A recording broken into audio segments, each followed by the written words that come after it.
नमस्ते। आज हम देखते हैं कि भारतीय संस्कृति का प्रतीक होली का त्यौहार क्यों मनाते हैं। अक्सर इसकी जानकारी के अभाव के कारण अंधविश्वास को अपनाते हैं या फिर अंधानुकरण करते हैं। यानी हमारे पूर्वज करते आ रहे हैं तो हम भी करते चले आ रहे हैं, लेकिन उसके पीछे का हमारे जीवन से क्या संबंध है, इस विषय में जानकारी नहीं होती। तो आइए आज हम देखते हैं कि होली के त्यौहार का हमारे जीवन में क्या महत्व है। होली का त्यौहार मुख्य रूप से रंगों का और अग्नि का है। तो हमारे जीवन में रंगों का क्या महत्व है और अग्नि का क्या महत्व है, इस विषय में हमें जानना है। सफ़ेद रंग जो है ये हमारे शुद्ध चेतना का प्रतीक है, स्वच्छ साफ दिल का प्रतीक है। कहते हैं ना, ये इंसान बड़े साफ दिल का है। तो हमारा दिल और हमारी चेतना कैसी होनी चाहिए? ये सफ़ेद रंग की तरह साफ सुथरी। इसी सफ़ेद रंग से सारे रंग निकल के आते हैं। आपने देखा होगा ना, वो इंद्रधनुष्य में सफ़ेद रंग को अगर आप पास करोगे प्रिज्म से तो सारे रंग अलग अलग दिखाई पड़ते हैं, इंद्रधनुष्य के समान, अति सुंदर। तो ये सारे रंग अलग अलग एक साथ हो तभी वो इंद्रधनुष्य की तरह सुंदर दिखेंगे। लेकिन अगर ये रंग एक दूसरे में मिल जाएंगे तो फिर तीसरा ही रंग तैयार होगा, और ज़्यादा रंग मिल जाएंगे तो फिर काला रंग तैयार हो जाएगा। सारे अलग अलग जो रंग है वो हमारे जीवन में जो हम हमारी अलग अलग भूमिका निभा रहे हैं उसका प्रतीक है। देश के लिए हम एक नागरिक की भूमिका में हैं। हमारे परिवार वालों के लिए हम माता पिता या भाई बहन, पति पत्नी या किसी के दोस्त, या हमारा प्रोफेशन, मान लो जैसा आप कोई डॉक्टर हो या कोई इंजीनियर हो, शिक्षक हो, तो हम हमारे जीवन में ये अलग अलग भूमिकाएं निभाते हैं। और जब हम ये हमारी अलग अलग भूमिकाएं पूर्ण शुद्धता से निभाएंगे तो फिर हमारा जीवन भी इंद्रधनुष्य की तरह सुंदर दिखने लगेगा। प्रॉब्लम क्या होता है कि जब एक भूमिका दूसरी भूमिका में मिक्स हो जाती है। मान लो कोई शिक्षक है और फिर वो अपने बच्चे को थोड़े 2-4 मार्क ज़्यादा दे देगा, तो ये क्या हुआ? शिक्षक और पिता ये दोनों मिक्स हो गया कलर। अगर कोई डॉक्टर पेशेंट का इलाज करते समय अगर व्यापार को ध्यान में रखेगा तब भी क्या होगा? ये दो रंग मिक्स हो जाएंगे, तीसरा ही रंग तैयार हो जाएगा।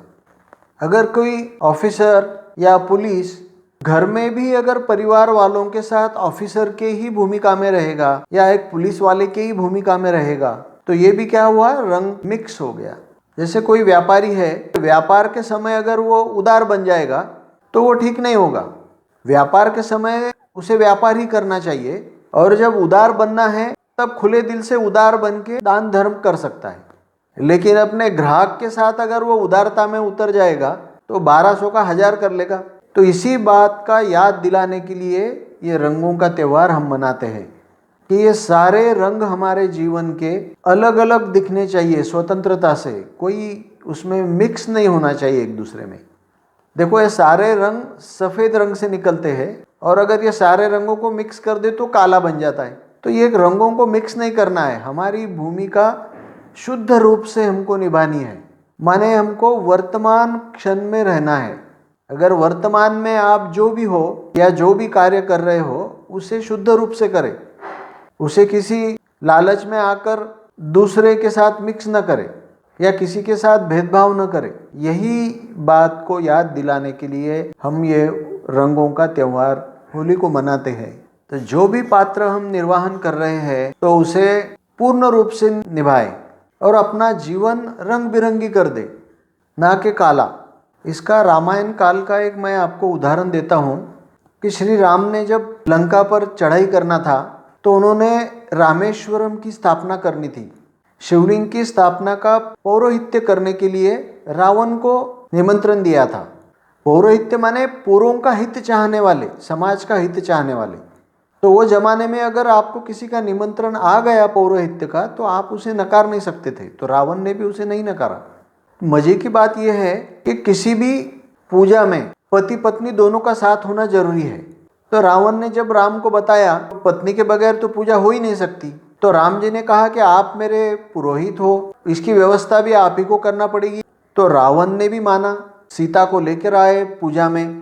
राम जी ने ऐसा नहीं कहा कि चलो सीता तो आ गई, चलो लेके भागे, कहाँ युद्ध करना है, अभी जरूरत ही नहीं। तो पूजा करने के बाद रावण से आशीर्वाद भी लिया था कि जो संकल्प के लिए ये रामेश्वरम की स्थापना की है, इस संकल्प की पूर्ति का आशीर्वाद भी लिया था और रावण ने ये आशीर्वाद भी उनको प्रदान किया था। तो रावण ने अपनी भूमिका पुरोहित की भूमिका में पूर्ण रूप से निभाई, श्री राम जी ने भी अपनी यजमान की भूमिका पूर्ण रूप से निभाई। तो ये इसका आदर्श उदाहरण है। तो हमें भी हमारे जीवन में हर भूमिका पूर्ण रूप से और स्वतंत्र रूप से, स्वच्छ रूप से निभानी है। यही संदेश, उपदेश या महत्व है रंगों के त्योहार होली का। तो आप सभी को होली की शुभकामनाएं। मिलते हैं हम दूसरे एपिसोड में कि होली के त्योहार में अग्नि का क्या महत्व है हमारे जीवन में। धन्यवाद।